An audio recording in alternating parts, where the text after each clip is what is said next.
Hello everyone, welcome. My name is Phoenix, and this is the Consumer's Guide to Filmmaking.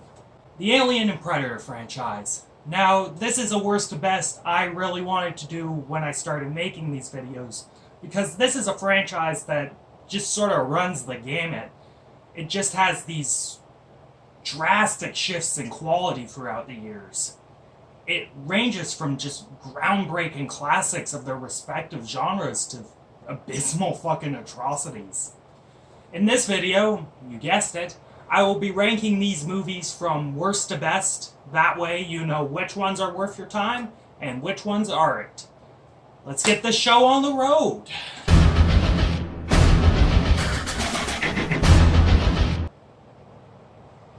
No.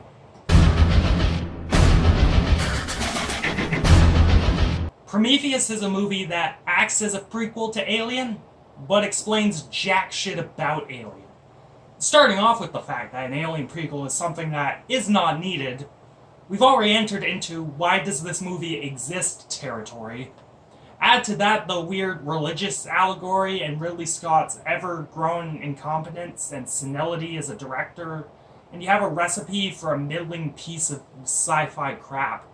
Plus, all the fucking infamous plot holes and dumb character decisions in this movie. Further, none of the characters are all that interesting aside from David, or the main scientist lady. Sure, it all looks nice, it's well shot, but you know, why are you running forward and not to the side of the falling thing? Why are you taking your space helmets off? Moving on.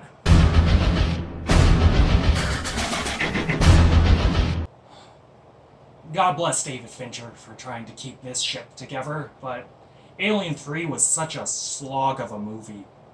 But it at least made more sense than Prometheus. It lagged in so many areas. The look of this movie was just incredibly murky and disgusting. Special effects were kinda shit. And the fact that the aliens survived getting doused in hot metal was kind of stupid. Plus, Newton Hicks getting off-screen deaths was kind of cheap as well. However, I did like Sigourney Weaver in this movie. She was very good. And the xenomorph getting into a dog instead of a human was a nice change of pace, made for some interesting horror sequences. Especially some of those first-person sequences, they were pretty neat. But you can skip this nonsense, really.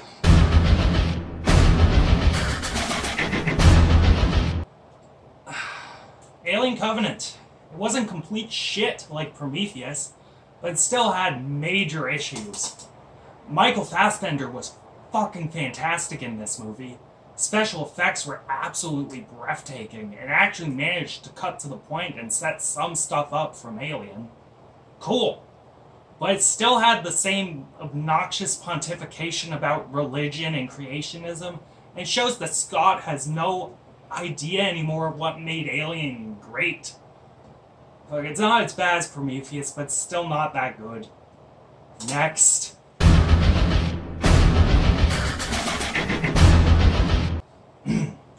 This was one of the movies I rewatched for this worst to best episode, and I honestly hated it less this time around. I appreciate what they were trying to do, but it's still flawed. Firstly, remember the plot from Predator, where the whole CIA cover-up thing was merely window dressing to the actual plot of soldiers being hunted by a big fucking alien? Yeah, that big CIA cover-up thing is now the whole movie. Not a fan at all. It caused the plot to slow to a bit of a crawl. Like, sure, there are some badass action moments with the Predator, and Danny Glover turns in an amicable performance, and the end that hinted towards Alien vs. Predator was goddamn cool. But that's about it. Again, it's not bad, but it's not quite good. Next. You get what you pay for in this one. Predators fighting xenomorphs. It had some neat shots, that one of the facehuggers jumping out and the camera is spinning around in slow motion, that was neat. And some fun action, but the characters are very one-note, and the script can get quite silly. Yeah, I don't got much to say about this film. They finally delivered on what they promised after Predator 2. Next.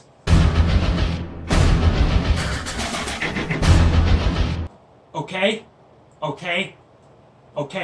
Hold up. Why is this so high on the list? Because simply put, I enjoyed this movie. It's a load of fun. Ron Perlman is great in this. It has some really neat monster designs and body horror. The Xenomorph Man was a fucking horrifying creature to look at, and all the failed Ripley clones were quite disgusting. Sigourney Weaver was fucking badass as the Ripley clone, and the story is less serious and schlocky and fun in comparison to Alien 3. Sure, it can be quite dumb and hammy, but I would have it no other way. It's a guilty pleasure of mine. And this is my list, so fuck you. I appreciate what Shane Black was trying to do here with The Predator. He was trying to turn it into a giant comedy, and I was all for it. Sure, he stumbled a whole bunch due to studio interference and circumstances beyond his control, but I enjoyed it. Keegan-Michael Key and Thomas Jane were great comedic relief, the action was fun, and the gore was neat. If Shane went all out without all the interference, I would have been a big fan of this. Sadly, that didn't happen, but what we got was serviceable for a Predator fan. Alright, now we're getting into the kick-ass movies. This film, Predators, is a much-needed revitalization for the franchise. Coming off that complete fucking abortion that is AVP Requiem, we thought that this franchise would be dead and gone. But out comes this, and wow, what a kick-ass fucking movie. For the most part, great cast, I'll get into that later. Fucking Walton Goggins, delightful as usual. Topher Grace was villainous and conniving and incredibly entertaining.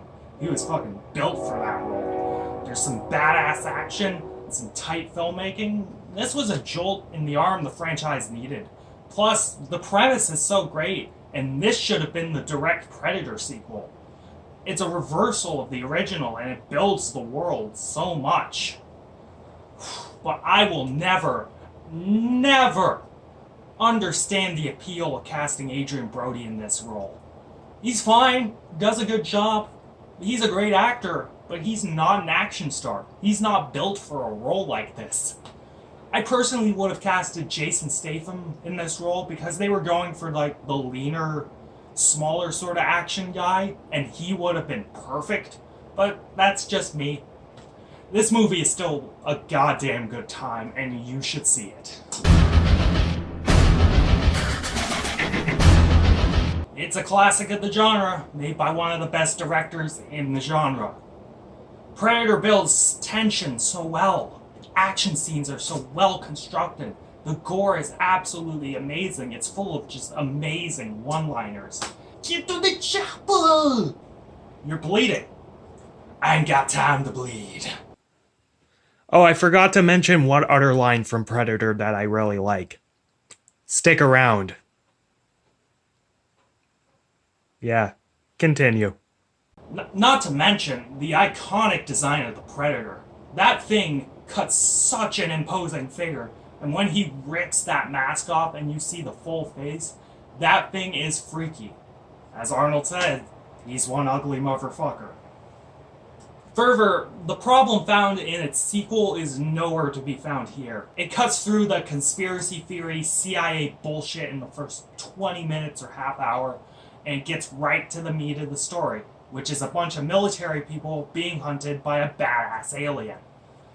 The writing is smart, the action is great, and yeah, not much else to say. This is top tier action made by one of the best there is at making action movies. See it.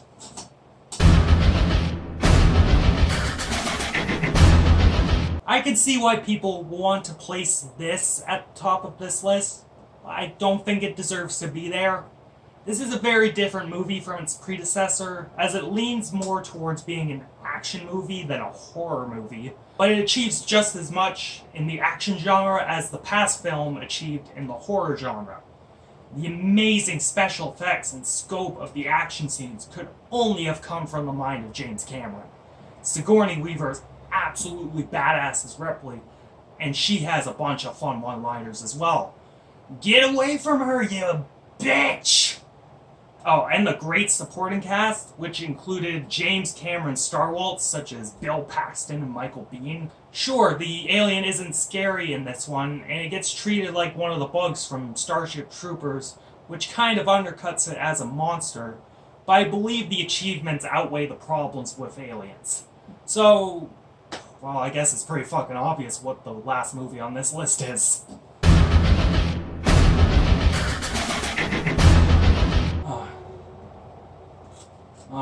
It's always nice to remember when Ridley Scott wasn't a senile old goon and made good movies.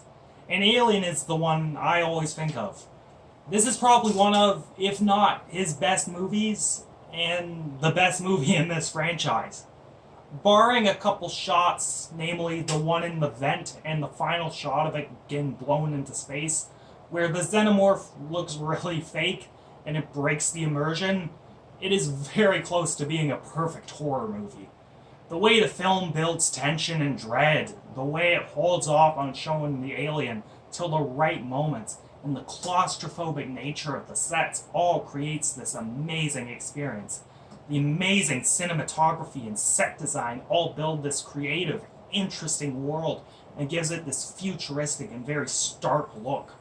Further, aside from the couple shots I mentioned before, the alien looks great. Again, H.R. Giger's amazing design is so iconic and horrifying. And the reason it looks so great is mostly because of the cinematography and editing. Scott and his crew knew how to work around what they had for the most part, and they cut around and shot the monster to make it look as real as possible. And for the most part, aside from what I've mentioned before, they succeeded at it. It's one of my favorite movies, and it's topping this list. It's great. Watch it. And that concludes this episode of Worst to Best. Don't expect another one of these for a while. Stefan, take it away. Yo, it's your boy Stefan. If you made it to this part of the video, you know you just watched a fly-ass review by my man Phoenix. Make sure to like, share, and subscribe to this channel. Pass these videos around. Also, make sure to follow this channel on Twitter, Facebook, Instagram, MySpace, all that stuff. Links to those will be in the description. And man, if you like what's going on here, if you want Phoenix to keep doing his thing, man, you gotta donate to our Patreon and Subscribestar pages. That way, you can get all sorts of extra content that's just straight up baller. Yo, this your boy Stefan signing out. Peace!